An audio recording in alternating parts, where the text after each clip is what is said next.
इतिहास जब पुराना हो जाता है तो लोग उसे पुराण कहते हैं। हमारे पुराणों में प्राचीन भारत का इतिहास है। युगों युगों से चली आ रही मनुष्य सृष्टि के कल्याण हेतु हर काल में किसी न किसी युग पुरुष ने जन्म लिया। त्रेता युग में राम ने मर्यादा पुरुषोत्तम का संदेश दिया, समाज के चरित्र का निर्माण किया।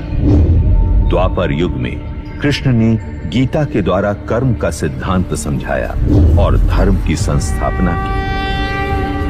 पर समय चलते धर्म के नाम पर अधर्म बढ़ा। असत्य, अराजकता, असमानता, अस्पृश्यता, अर्थ सिद्धि और अंधश्रद्धा का पाखंड चारों ओर फैलने लगा। मनुष्य भयभीत हो अज्ञान के अंधकार में भटकने लगा। इसी अंधकार को दूर करने पुनः एक युग पुरुष जन्म लेने वाला था और इस बार उस युग पुरुष का नाम था बुद्ध।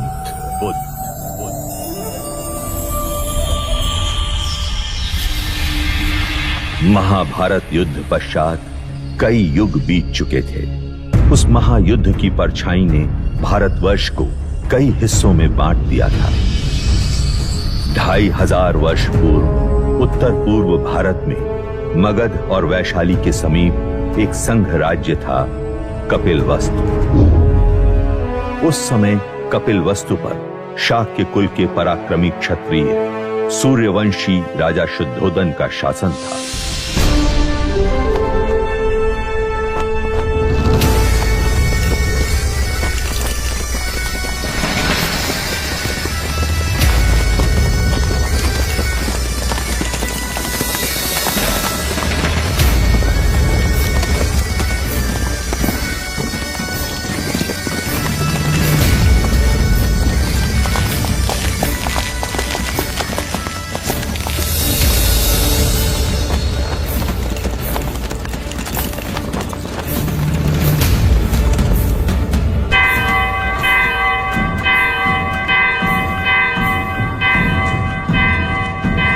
गोपाल, हाँ? लगता है कोई खुशी का संदेश है। हाँ लौशिका, वरना ये गगन ढोल क्यों बजे?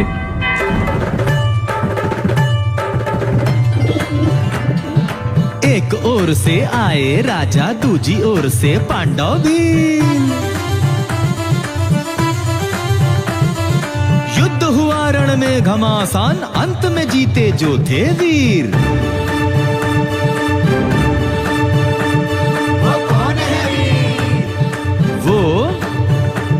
महाराज शुद्धोदन।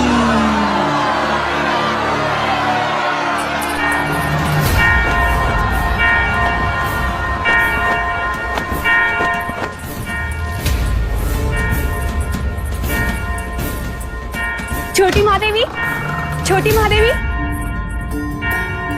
हम तुझे ही आवाज देने वाले थे लसिका।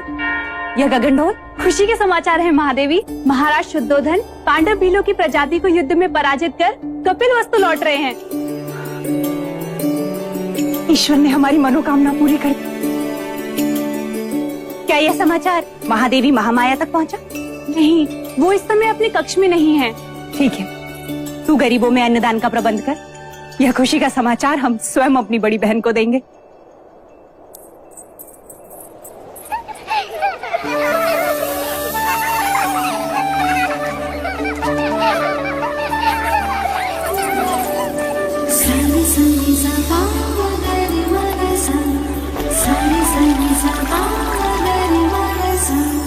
पकड़ लिया, पकड़ लिया, पकड़ लिया।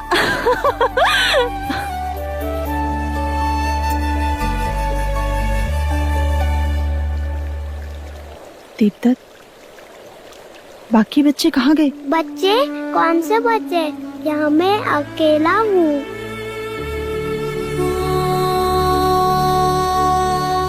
ये क्या हो रहा है हमें? अब मैं जाऊँ? हाँ, कहाँ? अपनी माँ के पास। हाँ, पर आपने मुझे एक वचन दिया था ना? हाँ, वो तो मैं भूली क्या। तो फिर बोलो। बिना बोले मैं आपको जाने नहीं दूंगी। बोलो, बोलो ना। पहले अपनी आंखें तो बंद कीजिए।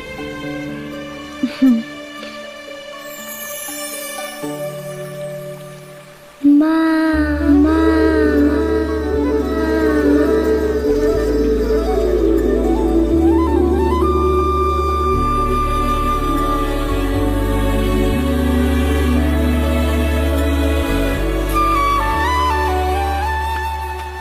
दीदी, दीदी, तुमने श्रृंगार नहीं किया अभी तक? श्रृंगार? वो किस लिए? यह गगन ढोल सुने नहीं तुमने? हवाएं समाचार लाई हैं। महाराज विजयी होकर लौट रहे हैं। पूरे कपिल वस्तु में आनंद का गुलाल छाया है। प्रजापति, ये तो बड़ी खुशी की बात है। तो जाकर उनके स्वागत की तैयारी कर और आने पर इतनी सेवा करना उनकी, इतनी खुशी देना उन्हें कि युद्ध भूमि की सारी थकान मिट जाए। और तुम?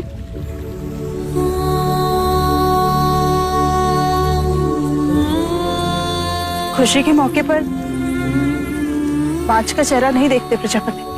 दीदी, मेरा चेहरा देखते ही संतान ना होने का मेरा ये दुख महाराज का दुख बन जाएगा और मैं उनके दुख का कारण नहीं बनना चाहती। दीदी, तुमने महाराज से मेरा विवाह इसलिए कराया था ताकि महाराज को संतान सुख प्राप्त हो और कपिल वस्तु को उसका उत्तराधिकारी।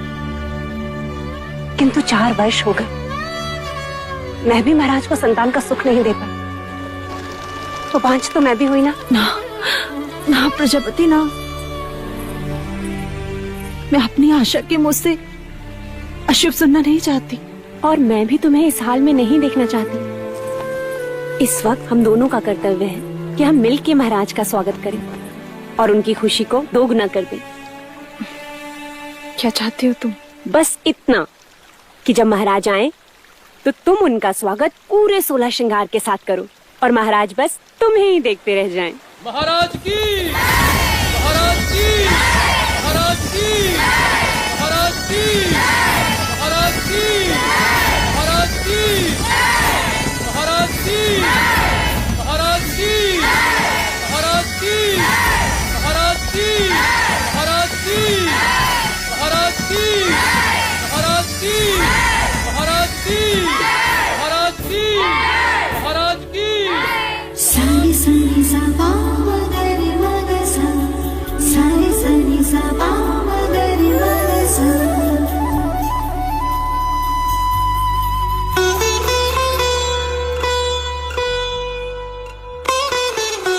कैसे हो अनुज द्रोणोदन? आपका आशीर्वाद है भाई महाराज, और राज्य में भी सब कुछ कुशल मंगल है। तुम हो तो अमंगल हो भी कैसे सकता है? तुम ही हो जिसके कंधे पर मैं कपिल वस्तु का भार सौंपकर निस्संदेह युद्ध पर जा सकता हूं। आइए। रुकिए, हम आपको प्रवेश करने नहीं देंगे। तुम मुझे प्रवेश क्यों नहीं करने दोगे? पहले आप मेरे लिए क्या लाए हैं वो दीजिए, तभी हम आपको भीतर आने देंगे। मैं राजा होकर सबसे कर वसूल लेता हूँ और ये राजा देवदत्त मुझसे कर ले रहा है। ये रहा आपका उपहार। आप मुझसे युद्ध के बिना भीतर नहीं जा सकते। मेरी ही तलवार और मुझ पर प्रहार। ठीक है।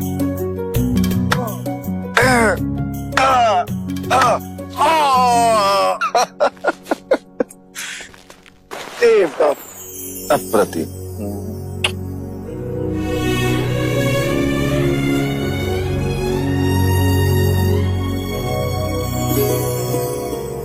चले। महाराज की, महाराज की, महाराज की।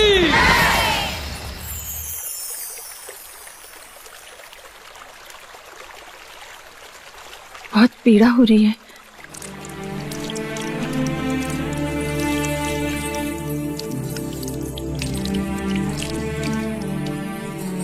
नहीं महामाया, ये पीड़ा उस पीड़ा के आगे कुछ नहीं जो भाग्य ने हमें दिया है। कहने को तो सब कुछ है हमारे पास, परंतु देखा जाए तो कुछ भी नहीं। 2 ब्याह करने के पश्चात भी हम निसंतान हैं। आपके दुख का कारण है। ईश्वर के यहाँ विलंब है, अंधकार नहीं। कुलगुरु वाचस्पति ने संदेशा भेजा है। शीघ्र ही ऐसा योग आएगा जब सूर्य उत्तरायण में प्रवेश करेगा, चंद्र कर्क लग्न में होगा, शुक्र मीन राशि में होगा, पुनर्वसु नक्षत्र होगा। ये वही नक्षत्र है जिस नक्षत्र में भगवान श्री राम का जन्म हुआ था। इस योग में पुत्र कामेष्टि यज्ञ करवाने से हमें हमारी प्रार्थनाओं का फल अवश्य मिलेगा देव। हम तो केवल आपकी गोद में अपने पुत्र को देखना चाहते हैं माया। हमारी गोद तो भरने से रही, किंतु देखिएगा शीघ्र ही प्रजापति की गोद अवश्य किलकारियों से भर जाएगी देव। तथास्तु।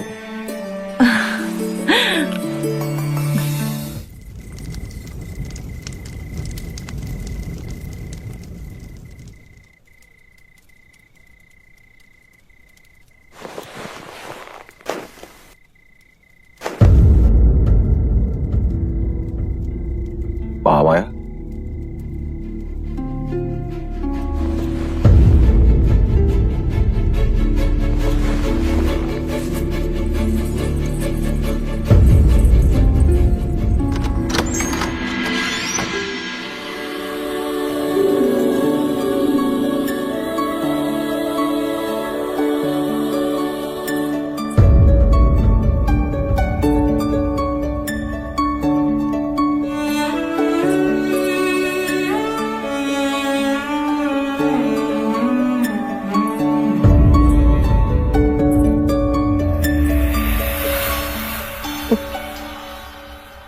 जी पहलाने को पुत्र क्या दिया, महादेवी तो उससे खिलौना समझ बैठी है।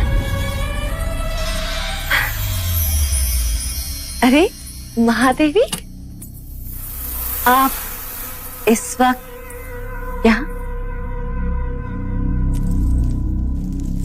वो हमें नींद नहीं आ रही थी तो सोचा एक क्षण देवदत्त को देखाएं। महादेवी, बिल्कुल ठीक किया।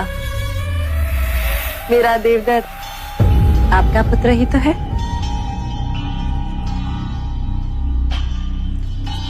मैं तो हमेशा यही चाहती हूँ कि देवदत्त आपके समीप, आपकी ममता के आंचल में ही रहे। महादेवी, आप यहाँ क्या कर रही हैं?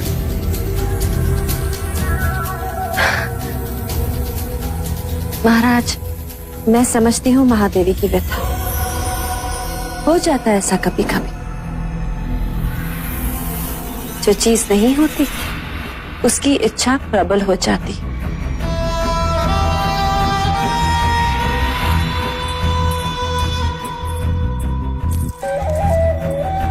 वैसे महाराज, देवदत्त आप ही का पुत्र है, ले जाइए इसे।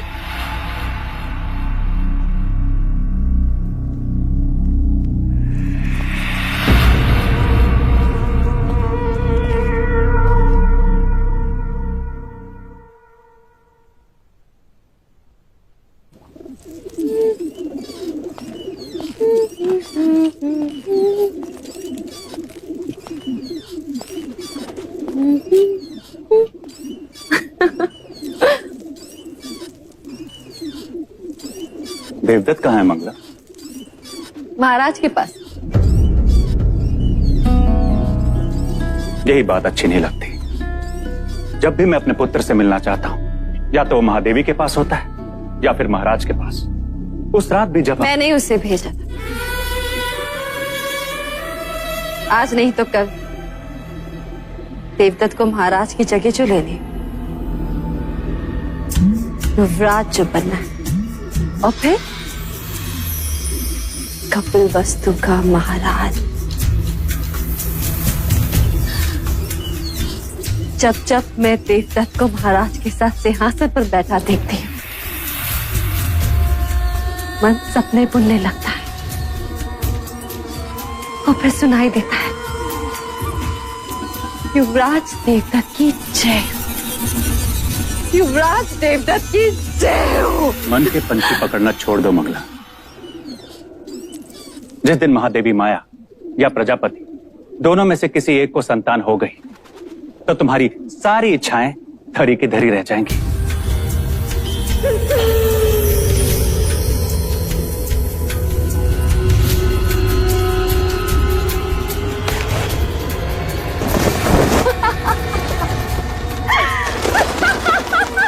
अब क्या हुआ?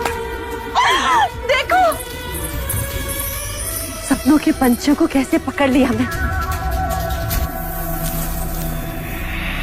ये उनके सपने थे और मेरा चाह। उन्हें संतान प्राप्त होना असंभव है आज।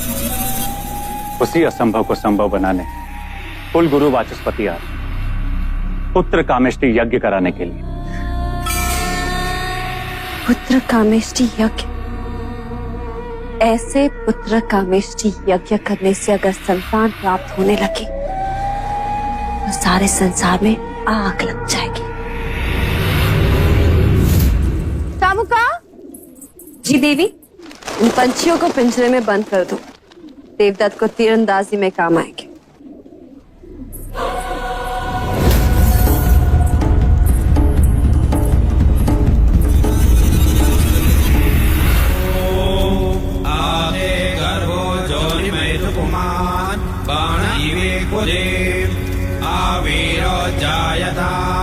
पुत्रस्ते दशमास्य स्वाहा।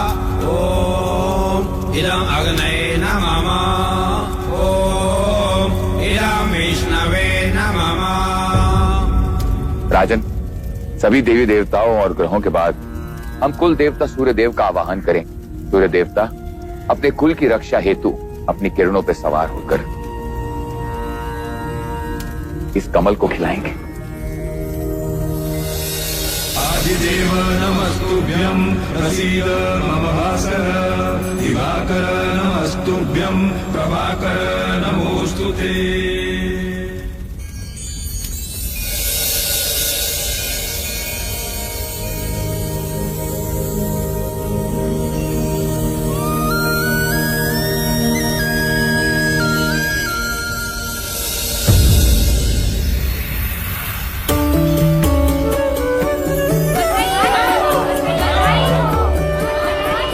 साधो साधो।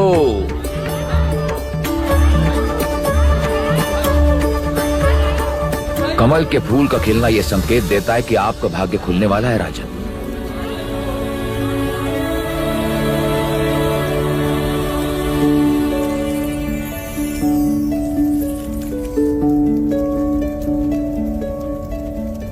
सौभाग्यवती भव, पुत्रवती भव। महाराज की, महाराज की, महाराज की।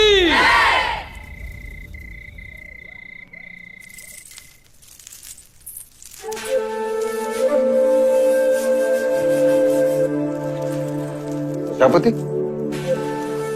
हम आप ही के कक्ष में आ रहे हैं। नहीं देव, हम चाहते हैं कि आज की अशुभ रात्रि आप महादेवी माया के साथ ही बिताएं। परंतु महामाया चाहती है कि आज की रात्रि हमारा मिलन हो। किंतु प्रकृति का संकेत कुछ और ही कह रहा है। हम कुछ समझे नहीं। कुछ दिन स्त्रियों को अकेले ही बिताने होते हैं देव। आप जाएं। कल का सूर्य कपिलवस्तु में नई खुशियां लाएगा। आपकी रात्रि शुभ।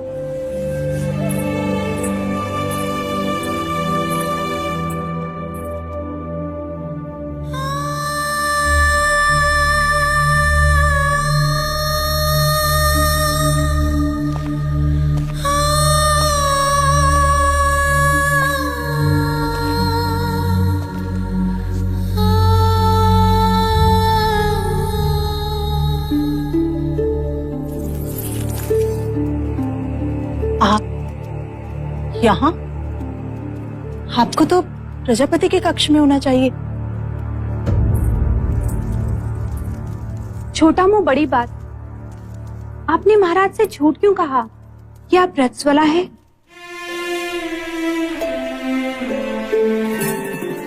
क्योंकि हम चाहते हैं कि कपिलवस्तु का उत्तराधिकारी दीदी की कोख से पैदा हो। उनकी संतान इच्छा इतनी प्रबल है, इस योग में भाग्य को भी विवश होना पड़ेगा।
तो ये था वो स्वप्न जो महारानी महादेवी ने पुत्र कामिष्ठ यज्ञ के पश्चात देखा।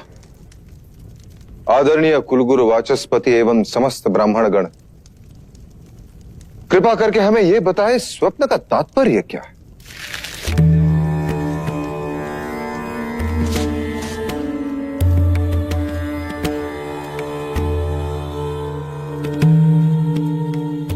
राजन, ये स्वप्न शुभ है। लाल कमल का खिलना सृजन का संकेत, आकाश से सफेद हाथी ऐरावत के अवतरण का अर्थ है। कोई दिव्य आत्मा जन्म लेने वाली। बधाई हो, महादेवी गर्भ से है। बधाई हो महादेवी, बधाई हो महाराज, बहुत बधाई।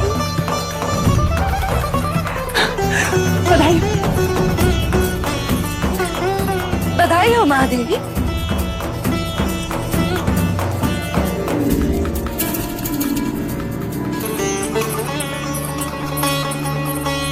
बधाई हो महाराज, बधाई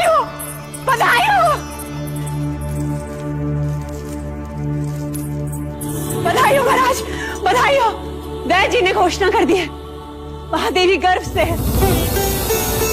अब शीघ्र ही कपिलवस्तु को उसका उत्तराधिकारी मिलेगा। बधाई हो, बधाई हो।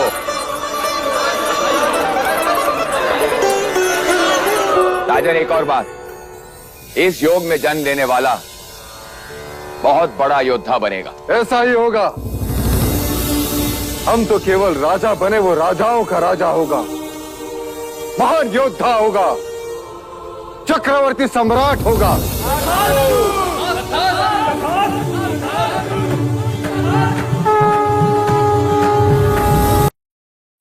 आलूबे मंगलाबा बोआला यूट्यूब चैनल में बौद्ध वंशज काम्या को असा असों पे दुआ में फिदे तो लाइक एंड सब्सक्राइब लौटा पे बाउं खम्या आलू को चीज़ उठने मारे